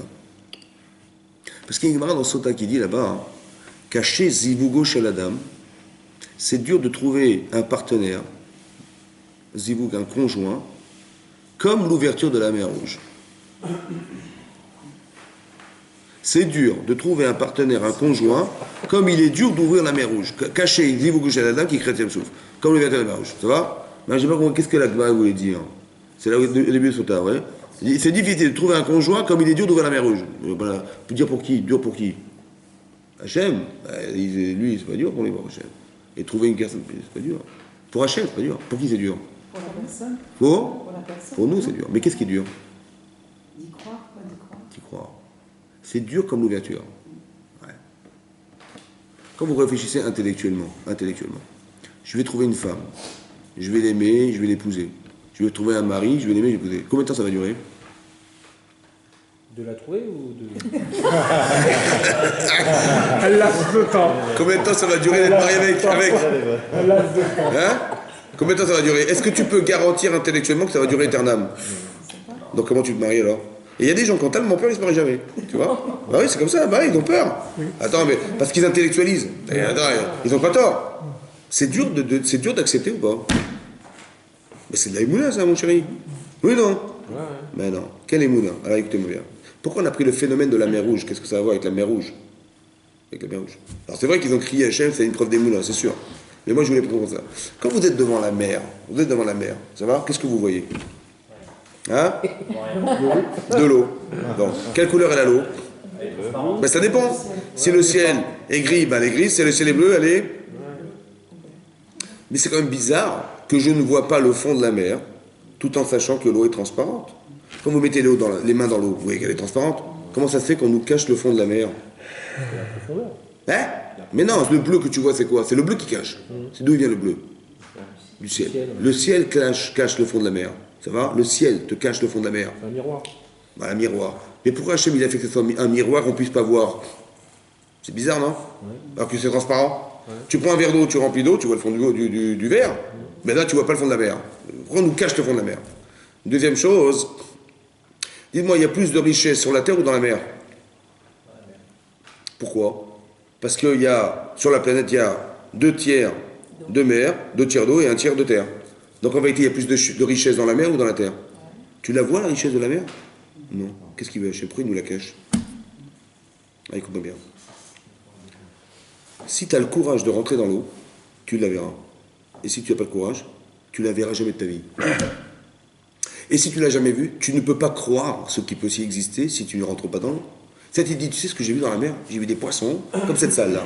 Ah, je ne crois pas, mais moi qui suis à l'extérieur de la mer, je ne peux pas imaginer ce que tu as vu, toi qui es rentré dans l'eau. J'ai vu des coraux, j'ai vu des machins, j'ai vu des poissons incroyables, j'ai une richesse fantastique, mais une richesse qui est beaucoup plus importante que ça sous la terre. Mais pour y croire, il faut rentrer dans l'eau ou pas? Celui qui est dehors, il voit que le ciel en transparence sur la mer. Qu'est-ce qu'il va s'imaginer? Bah rien. Ça va ou pas? C'est ce que c'est que la Emouna. C'est rentrer dans un monde que tu ne vois pas. Il faut que tu rentres dans la mer et que tu atteignes la terre. Et quand tu vas réussir à marcher sur la terre, tu sais ce que tu vas voir? Tu vas voir en transparence dans la mer. Avant que tu étais à l'extérieur de la mer, tu es sur le bord de la mer, qu'est-ce que tu vois? Bah, tu vois de la mer à perte de vue. Qu'est-ce que tu vois? Tu sais quoi, il y a des poissons là-dedans, tu t'imagines même pas, mais tu ne peux pas les voir. Alors qu'est-ce que tu vas faire? Tu vas rentrer dans la mer. Mais quand tu rentres dans la mer va s'ouvrir. En transparence, dans les murs là, les murs, à droite et à gauche, qu'est-ce que tu vas voir? Pareil. Mais si, parce que c'est transparent là. Il n'y a pas de reflet du soleil là. Là, quand tu es dans un aquarium, donc tu vois en transparence. Ouais. Ah ouais. Ben là, il y a un aquarium là, fantastique. Donc quand tu marches, tu vois les poissons, les coraux, les machins. Mais c'est quoi ce truc-là là? Ça veut dire que quoi? La Emouna, de croire en Dieu. Tu verras Hachem là où il ne se trouve pas. Mais ça dépend de toi. Ça dépend si tu rentres dans la mer. Quand tu rentres dans la mer, tu vas marcher sur la terre. Mais tu ne pouvais pas voir la terre quand tu étais au-dessus de la mer. Mais elle existe la terre ou pas? Tu ne sais pas à quelle distance, à quelle profondeur. J'en sais rien. Mais il faut que tu rentres pour pouvoir le savoir. Donc il faut que tu rentres dans la Torah et dans la Emunat Hashem pour te rendre compte qu'il existe une vie d'une richesse incroyable dans la Torah, si et seulement si tu rentres dans la Torah. Tu ne pourras voir et comprendre quel est le sens du mariage que si tu te maries. Mais ça, il faut être mahamine que ça va pouvoir se faire de façon cohérente. Tu dis, ah mais j'ai peur, mais comment elle va me parler, qu'est-ce que je ferai un bon mari, je ferai un bon papa, mes enfants, comment ils voient, laisse tomber. Je vais dire, laisse tomber, t'as raison, ne te marie pas. Ou alors tu dis, non, je vais me construire par mes enfants, je vais me construire dans mon couple par ma femme, etc., etc. Tu vas grandir. Cette richesse, tu ne peux pas l'imaginer, elle te fait peur. C'est pour ça qu'il y a un grand Yetzira dans les couples, parce que derrière, il y a une construction extraordinaire derrière, fantastique derrière.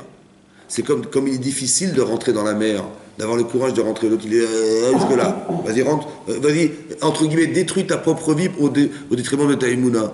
Détruis ce que tu risques de perdre au détriment de ta émouna. Vas-y, essaye. Mais là, c'est là que tu vas voir que quand tu vas risquer de dire, mais on va tous mourir, qu'il n'y aura plus rien que toi et ta neshama.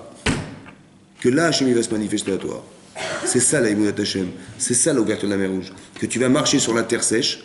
Chose que tu ne pouvais pas imaginer voir de l'extérieur, parce que tu ne vois pas le fond de la mer. Mais lorsque tu es rentré dans la mer, Hachem il va t'ouvrir la mer. Et tu vas marcher sur la terre sèche. Et là tu verras en transparence dans les murs à droite à gauche la richesse de la mer. Et là tu vas pouvoir contempler ce qu'Hachem il t'a toujours caché. Le reflet du ciel. Vayaminu Bachem ou Moshe Avdo. Ça va? C'est marqué à la fin du texte, ici. Vayosha Hachem. Oui. Regardez page 400. C'est marqué, Pasuk Lamed, Vayosha Hashem, Vayamahu et Israël, Miad Misraïm. Vayosha Hashem a libéré les Israël, ce jour-là, des mains des Égyptiens. Vayar Israël et Misraïm, Meta Sefatayam.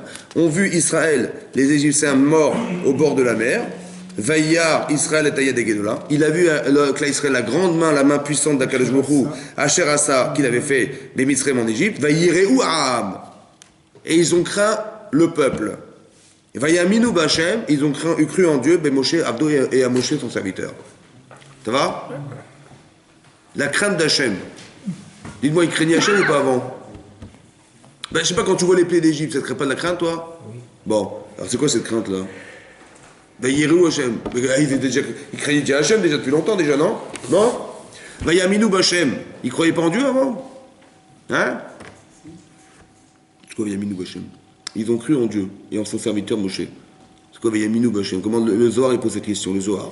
Il dit, mais ils étaient déjà minimes. D'où vous savez qu'ils croyaient en Dieu? D'où vous savez? D'où on sait que les pays d'Israël croyaient en Dieu depuis longtemps déjà? En Égypte? Ouais. Non? Ils disent quoi? Leur nom. La Emouna. Elle est comme ça. Quand Moshe Rabbeinu, on lui a proposé, devant le buisson ardent, vous vous rappelez? Ouais. De sortir les Israël d'Égypte. Qu'est-ce qu'il a répondu, Moshe? Il a dit non, je ne pourrai pas, ils ne me croiront pas. Lo yaminouli, ils ne me croiront pas. Qu'est-ce qu'il a dit à Hachem? Prends ton bâton, jette-le par terre, il va devenir un serpent. Mets ta main dans ta poitrine, elle va devenir lépreuse, en la sortant, elle va... C'est quoi le serpent et c'est quoi la lèpre? Symbole de quoi? Rachid nous dit sur place que le serpent, c'est à cause du lachonara qu'il a dit sur eux. Qu'il a dit, ils ne vont pas me croire, alors qu'ils sont ma'aminim, des ma'aminim. Ce sont des gens croyants, fils de croyants. Il t'a fait du lachonara sur Israël, bah ton bâton il va devenir un serpent. Tu leur diras, j'ai fait du lachonara sur vous. Et la lèpre, c'est quoi la tsarat? C'est quoi la lèpre? Bah, c'est le Metzora. Le Metzora, c'est celui qui fait du lachonara. La médisance, oui ou non? Donc il a dit la médisance. Parce que lui pensait qu'il croirait pas en Dieu, alors qu'il croit vraiment en Dieu. D'accord? Donc ça fait bien longtemps qu'il croit en Dieu ou pas? Avant qu'il soit sorti d'Égypte, avant les plaies d'Égypte. Donc c'est quoi Vayaminu Bachem? Ils ont cru en Dieu à ce moment-là. Ça va? Maintenant, est-ce qu'il y a un seul degré de Emouna où il y en a des milliards? Où il y a un seul? Il y a combien de degrés d'Emouna? Des milliards ou un seul? Par exemple, vous croyez en Dieu, ouais. Mais il y a des gens qui croient en Dieu, mais ils allument la télé Shabbat. Ils font qui douche? Il y a Machichi, regarde les élévateurs. Il y a Machichi, il va pour le bonsoir, je parlais. Il y a Machichi, il va pour le ah, tu vois, il a marqué un but, tu vois, je t'ai dit. Ouais. Qu'est-ce que je disais là? Bon. Ils croient en Dieu ou pas? Bon, mais c'est un degré de Emouna. Mais est-ce qu'il y a des degrés d'Emouna? Le Zohar, il dit qu'ils sont arrivés au summum du degré. Quand vous allez chanter votre vie pour Hachem, quand vous chanterez, c'est que vous arrivez à un degré d'émouna extraordinaire. Pourquoi c'est le chant qui est révélateur à votre avis? Hein? Ça vient du cœur. Pourquoi le chant? Qu'est-ce que c'est? C'est révélateur de quoi? Quel phénomène il a pu se passer pour que je chante? La joie. Qu'est-ce qui a pu se passer? Pas qu'est-ce qui a entraîné. Qu'est-ce qui a pu se passer en moi pour que... Hein? Qu'est-ce qui a pu se passer en moi? Pas qu'est-ce que j'ai ressenti. Qu'est-ce qui a pu se passer en moi pour que je chante? L'émotion, le réveil de l'âme. Avec le cœur. Quand vous êtes inquiet dans la vie, pourquoi vous êtes inquiet? Dans votre tête, vous dites, mais oui, tu vas y arriver. Tu dis, ah bon, tu crois vraiment? Hein? C'est quoi la contradiction que j'ai en moi? Ben, mon cerveau, il me dit, mais vas-y, fonce. Il dit, attends, il y a ça à faire, il y a ça à faire, donc je sais pas si je vais y arriver. Hein. L'inquiétude vient de la relation corporelle et intellectuelle que vous avez avec vous-même. Votre cerveau, il dit, vas-y, ton corps, il dit, je crois pas que je vais y arriver. Ça va? Donc ça, c'est l'angoisse. Ça, c'est l'inquiétude. Donc c'est quoi la joie? C'est quand mon corps et ma tête, ils vont dans le même sens. Maintenant, il y a la joie et il y a à chanter. Pardon, on est sorti d'Égypte, on était content ou pas? Hein? On est sorti d'Égypte, on était content ou pas? On passe d'esclave à homme libre, on est content ou pas? Pourquoi on n'a pas chanté? On n'a pas fait des shiras. Pourquoi? Parce qu'on ne sait pas où on va en bataille. Qu'est-ce que l'avenir nous prépare? On ne sait pas. Tu ne peux pas être content quand tu ne sais pas où tu vas. Tu ne peux pas être content quand on t'annonce qu'on va aller dans le désert. Bon. Dans ta tête, tu dis je crois en Dieu, bien sûr. Mais est-ce que ton corps, il y croit? Non. Parce que comment on va faire? On va pas manger, on va pas boire, attends. Et le menu, c'est quoi le menu? Du sable? Ouais? Ton corps, il n'est pas content. Ta tête, elle est contente. Parce que, enfin, finalement, mais ton corps, il n'est pas content. Donc la simcha, elle n'est pas là. La simcha, elle sera quand tu verras que tu t'es débarrassé de tous tes problèmes. Et qu'Hachem, il est à toi, avec toi, mais à 150%. Vous comprenez? C'est là que la simcha va se déclarer. Elle va vite retomber. Hein? Comment ça se fait qu'elle va vite retomber? On doit dire qu'on comprenne déjà comment ça marche. Que la relation de joie, c'est une relation physique-corporelle. Ça veut dire que quand tu es heureux dans ce que tu vis, parce que ton corps il comprend ce message émotionnel que ton cerveau lui renvoie et que tu le vis, il y a une équation entre ton corps et ta tête. Ça va? Là tu es content, tu es heureux, tu vas chanter. Ça va? Donc ça veut dire que c'est physiquement, émotionnellement puissant et fort. C'est ça. Donc ça veut dire que l'osmose entre le corps et la tête, c'est ça qui crée la joie. À l'inverse, l'inquiétude. Ouais. Ton fils il n'est pas rentré de l'école, tu dis bon il va rentrer, mais il y a un peu de retard. Bon, ça fait une demi-heure. Bon, qu'est-ce qu'on fait? Tu dis bien en général il va rentrer, mais t'inquiète pas, machin, ouais, mais il n'est pas là. Bon, tu vois bien qu'il y a une différence, il y a une équation qui n'est pas équilibrée entre ce que tu sais et ce que tu ressens. Parce que tu aimes tes enfants, tu aimes ton machin, donc qu'est-ce qui va se passer? Commence à faire des films et des machins. Vous comprenez ou pas? Ça, c'est entre ton corps et ta tête. Donc là, je vois maintenant la Emouna Tachem, ça se construit, il y a des degrés d'Emouna. Il y a une relativité de la Emouna, et il y a la réactivité de la Emouna, il y a le sens profond qui peut avoir Emouna, ça veut dire la sensation que vous avez d'exister, de faire exister Hachem. La sensation de faire exister. Ça passe par un relationnel, ça passe par des actes, ça passe par du vécu. C'est ça qui va faire que, tant que vous ne vivez pas les choses, votre corps, il ne comprend rien. Tu comprends? Si il y a marqué, il faut étudier la Torah dans l'intérêt de faire les mitzvot. Mais si tu apprends la Torah mais tu fais rien, tu seras un intellectuel. Hein. Mais quand on va te dire alors, quand tu vas arriver devant la mer Rouge, tu vas crier, tu vas être gros secours. Mais c'est évidemment comme ça. Parce que la connaissance ne suffit pas. Je vous ai dit une fois un exemple évident. Ouais, évident. C'est quand Hachem a dit à Adam Arishon, il ne faut pas manger du fruit de la connaissance du bien et du mal. Tous les arbres de la terre, tu les manges, pas de problème. Pas de problème.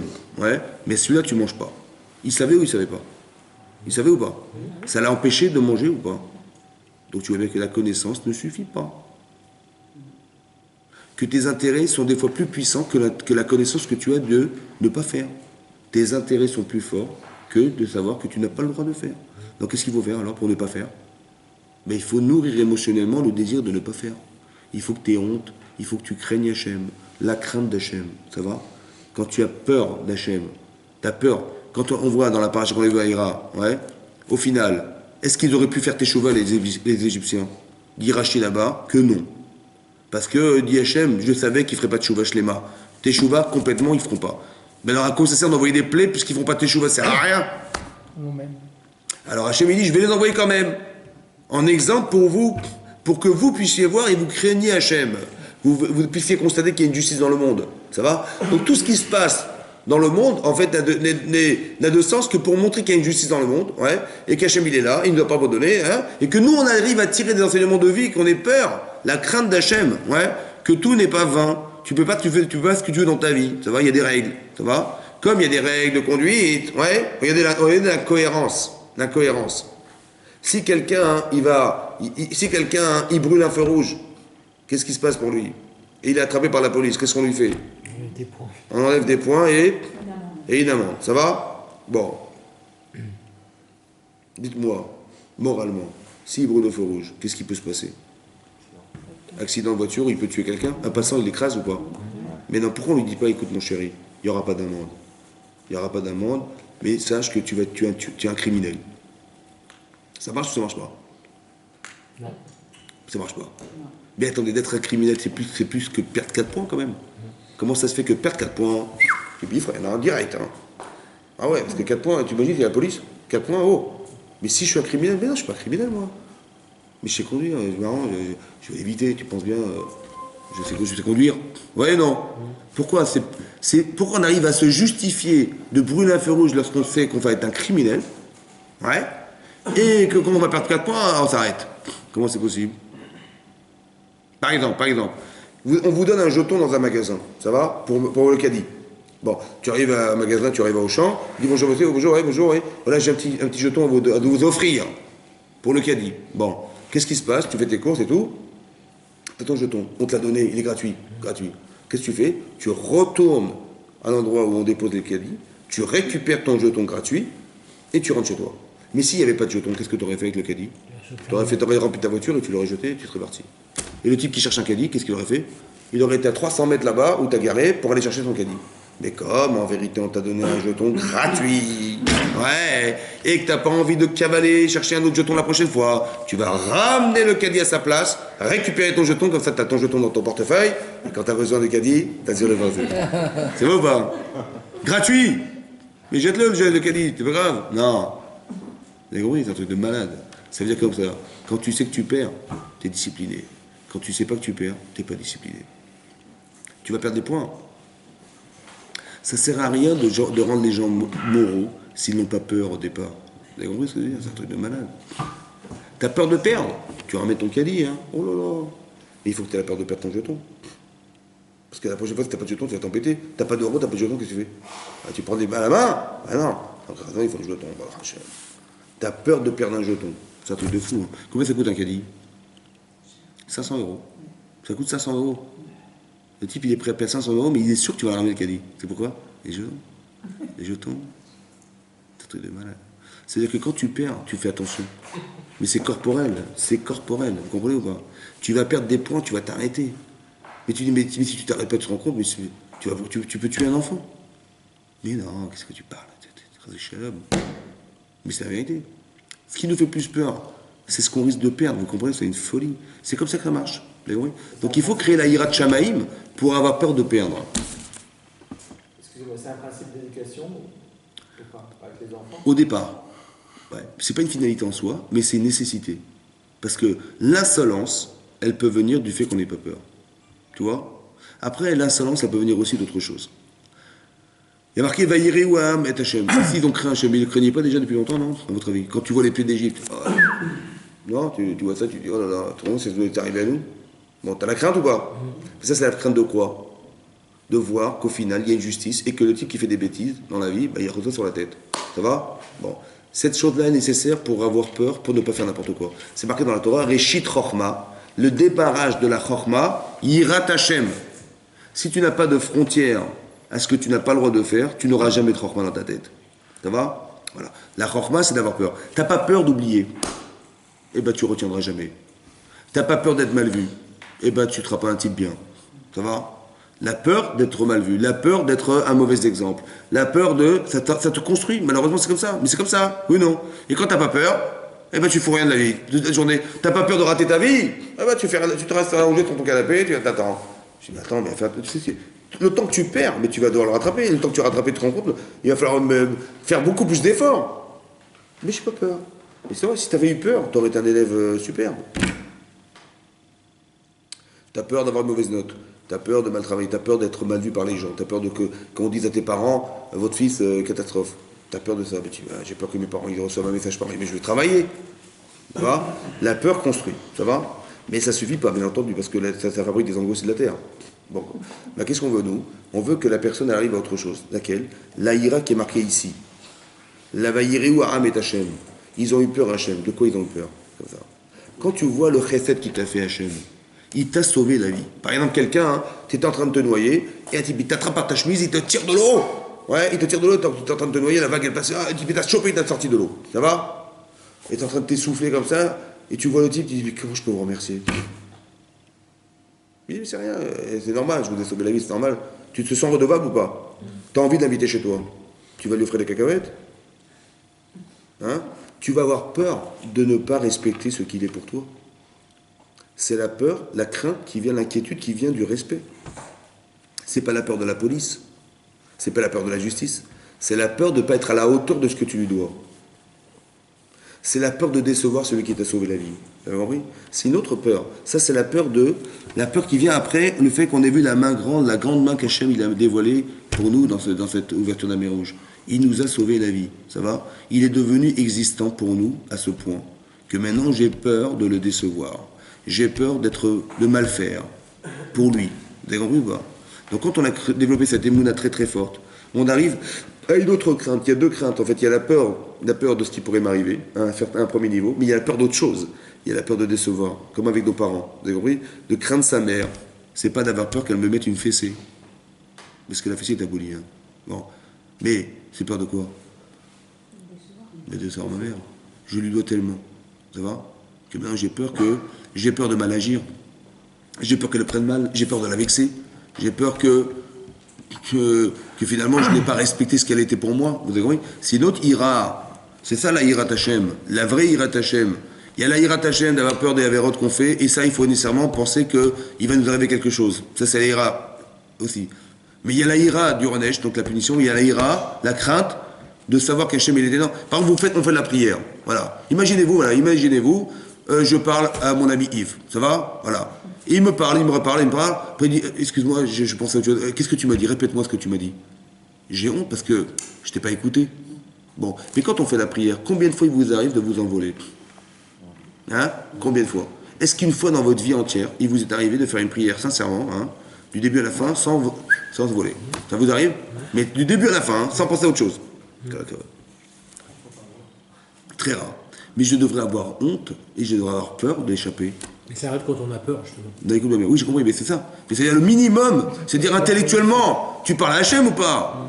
Si demain, je sais pas moi, le grand président de la République, le président des États-Unis vient te voir, ou tu vas contracter un crédit à la banque pour t'acheter ta maison de rêve, ça va? De tes rêves, ça va? Bon, tu vois le banquier en face de toi, tu vois le type, il te dit, bon, on va parler du crédit, machin, tu dis, ah, mais ma femme, elle m'a dit qu'il fallait faire les courses cet après-midi, tu penses à autre chose ou pas?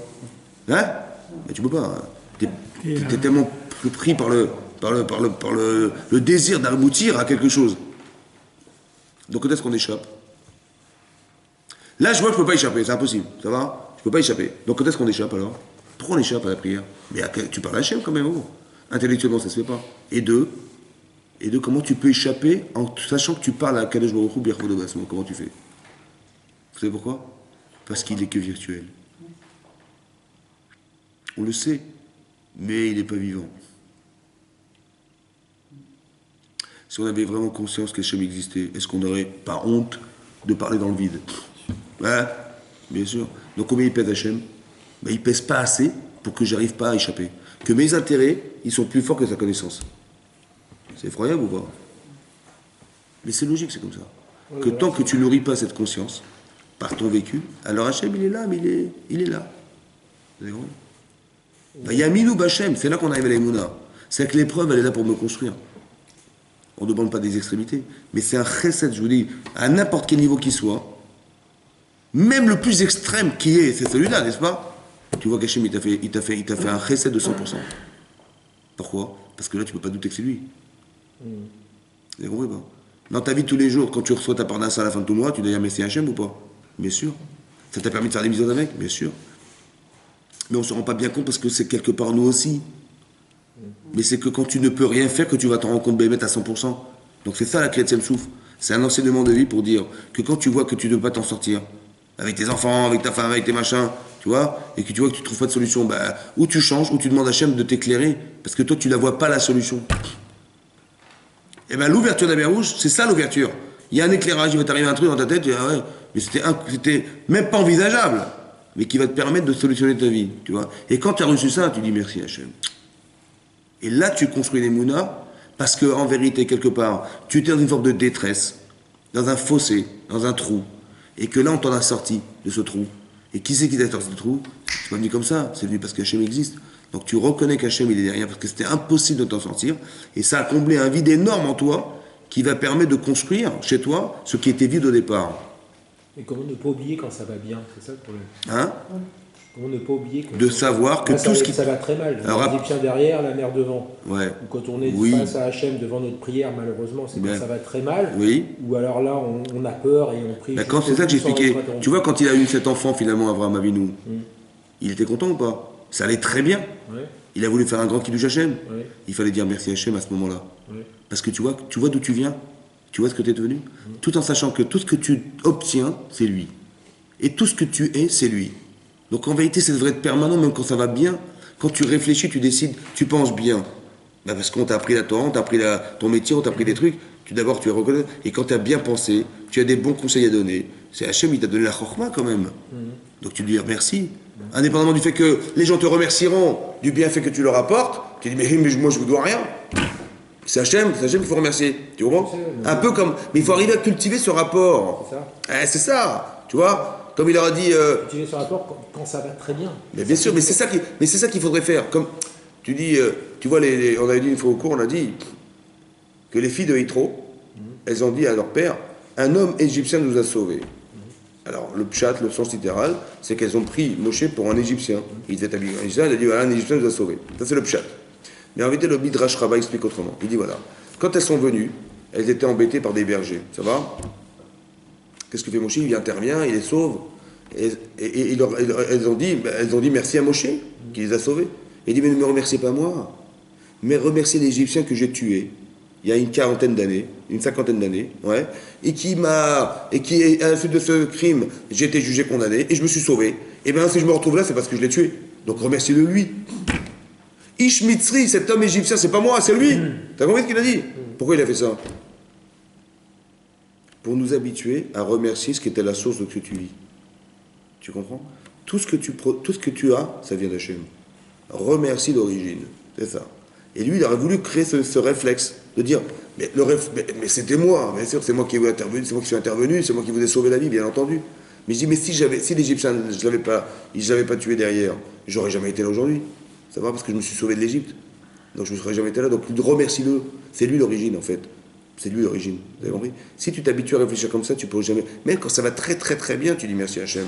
Parce que tu sais pertinemment qu'il n'y a rien sans lui. Que même tout ce que tu penses, c'était lui. Tout ce que tu as réussi à faire, c'était grâce à lui. Ouais. Tout ce que tu as vu, c'était grâce à tes yeux. C'est Hachem, c'est lui qui te les a donnés. Et ça. Tout ce que tu vois autour de toi, c'est lui qui l'a créé pour toi. Alors qu'est-ce que tu as là-dedans, toi? Tu as quoi là-dedans? Mais non, il faut s'habituer à penser que tout ça c'est Hachem, bien entendu. Donc quand tu arrives à un résultat et que tu arrives à aboutir à quelque chose, mais merci le bon Dieu. Et quand tu vis cette expérience de cette manière, tu vas voir que tu vas prier différemment. Là, tu ne peux pas dire, tiens, je m'oublie. Parce que là, il y a une vraie conscience que tu t'adresses à Hachem. Parce que tu en as besoin. Est-ce qu'il existe une chose dans la prière dont vous n'avez pas besoin? Dites-moi la vérité. Les 18 brachot, et il y a des trucs que tu n'as pas besoin. Pourquoi Hachem il crée des manques, à votre avis? T'as besoin de Chorma, t'as besoin de Parnassa, t'as besoin de Refoua, t'as besoin de la Slicha d'Hachem, t'as besoin de la Tchouba, t'as besoin de tout ça, t'as besoin de Yerushalayim, t'as besoin de tout, ouais. Alors si t'en as pas besoin, bah tu ne demanderas pas, ou tu vas le lire comme ça, parce que bon, il faut lire, il faut lui faire plaisir, on va lire. Mais non, on a créé des manques pour ce que... T'as besoin de Chorma ou pas?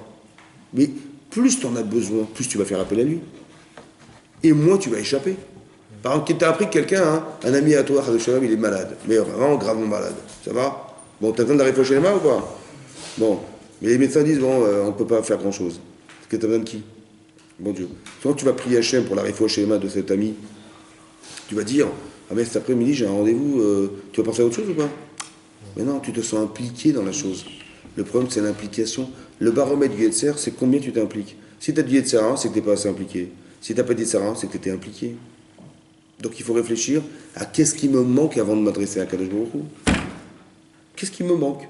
Je dis, bah, il me manque un peu de Chorma, des fois je comprends pas les trucs. Il me manque, déjà j'ai fait Tchouva, mais je sais pas si tu vas me pardonner. J'arrive pas à faire tes Tchouva, j'aimerais bien que tu m'aides. Vous avez compris? Donc, si tu sens que tu as un manque, bah, tu vas faire appel à lui. Mais pour faire appel à lui, il faut qu'il existe vraiment. Pas qu'il existe dans les livres. Donc tu vas le rendre existant. C'est pour ça que dans les brachot, on dit d'abord, on dit des brachot, on dit Hachem, il est Magen Avraham, il est Mechaïm Etim, il fait vivre les morts, il est Mechal Kechem, il nourrit les habitants. Tu loues Hachem. Il est Kadosh, Kadosh, Kadosh, pour montrer que Hachem, il est vraiment quelque chose pour toi. Et à partir du moment où tu demandes qu'il est vraiment quelque chose pour toi, alors tu peux t'adresser à lui. Après, tu peux dire Hachem, j'ai besoin du Da'at, j'ai besoin de la Chorma, j'ai besoin de machin, j'ai besoin de tout ça. Mais il faut qu'Hachem existe pour que tu lui demandes à lui. Mais pour qu'il existe, il ne faut pas qu'il existe dans ta tête simplement par connaissance. Et que tu aies l'impression de faire une prière pour lui faire plaisir. Mais non, tu fais une prière pour te lier d'alliance avec lui. Parce que Hachem, il a créé des manques, évidemment. Pourquoi il n'a pas créé des êtres parfaits? Parce que si c'était parfait, on serait passé de lui. Donc il nous a créé des bébés qui évoluent en permanence, qu'à chaque âge, on a besoin de lui. Vous avez compris? Et qu'à chaque âge, on a besoin d'évoluer, on a besoin de passer par lui. Ça a été fait exprès. Pour créer des liens émotionnels avec Hachem, que tu vas lui demander, il va te répondre, tu vas réussir, tu diras merci, et tu auras nourri Hachem dans ta vie. Et on continue, et on continue, on continue. Donc quand ça va, c'est là qu'il faut dire merci. On aurait moins d'épreuves. Hein? On aurait moins d'épreuves. Oui, que l'épreuve n'est pas là pour nous embêter, on va dire, mais elle est là pour nous faire savoir qu'est-ce qui nous manque, ou bien qu'est-ce qu'on a gagné d'être avec Hachem. Ouais. Quand tu vois que tu ne réussis pas à faire quelque chose, tu diras à Hachem, bah, tiens, tu vois, je suis en manque, j'ai besoin de toi pour m'aider à changer. Mais tu peux pas dire, ah tu vois, t'es nul. Hein. Mais non, on n'a pas voulu dire que t'étais nul, on a voulu te dire, accepte tes carences et demande à Hachem de les combler, de t'aider à les combler. Donc il va créer des situations de vie qui vont les combler. C'est ça qu'on demande à Hachem, c'est tout. Donc il n'y a jamais de perte, il n'y a jamais d'angoisse, il n'y a jamais de frustration. Parce que si tu as réussi, bah, tant mieux, tu sais que tu es. Et si tu n'as pas réussi, bah, tu sais ce qui te manque. Bah, tu vas demander à Hachem de t'aider à les construire. C'est tout. Et dans ta vie, tu verras que tu vas rencontrer des circonstances de vie qui vont exactement combler ce qui te manquait, tiens, par hasard. Donc tu verras que c'était Hachem, et tu verras que quand ça va marcher, bah, tu diras merci. Et c'est comme ça que tu avances. Et voilà, comme ça tu avances. C'est ça la Emunat Hachem. Ça va y a Minou Hachem. Rappelez-vous toujours, Hachem il nous fait des choses des fois extraordinaires pour qu'on en tire un enseignement de vie et qu'on arrive à se lier avec lui. Mais dans la personne qui a vécu, imaginez-vous, Sarah est stérile, mais quand elle tombe enceinte, mais c'est un truc de malade, je ne sais pas si vous vous rendez compte de combien elle va nourrir, la conscience qu'elle a d'Hachem est proportionnelle au manque qu'elle a eu de toute sa vie. Maintenant, Hachem, il est comme ça avec elle ou pas? Mais bien sûr. Et bien sûr. Vous avez compris pas? Donc, est-ce que ça valait le coup? Bah, elle dit ouais, bah ouais. Tu dis, mais la pauvre, mais d'un côté, qu'est-ce qu'elle a gagné? Ça valait le coup pas? Bah oui. Bah, ça dépend comment tu regardes. Tu dis, bah non, moi, Chazé Shalom. Ou tu dis, ah bah ouais, bah au Hachem. Mais il aurait pu l'éviter. Hein? Impossible. Impossible. Tu ne peux pas arriver à une conscience d'Emouna s'il ne passe pas par une épreuve pareille. C'est impossible. La conscience de l'Emouna. Razak ou Balour. Ouais.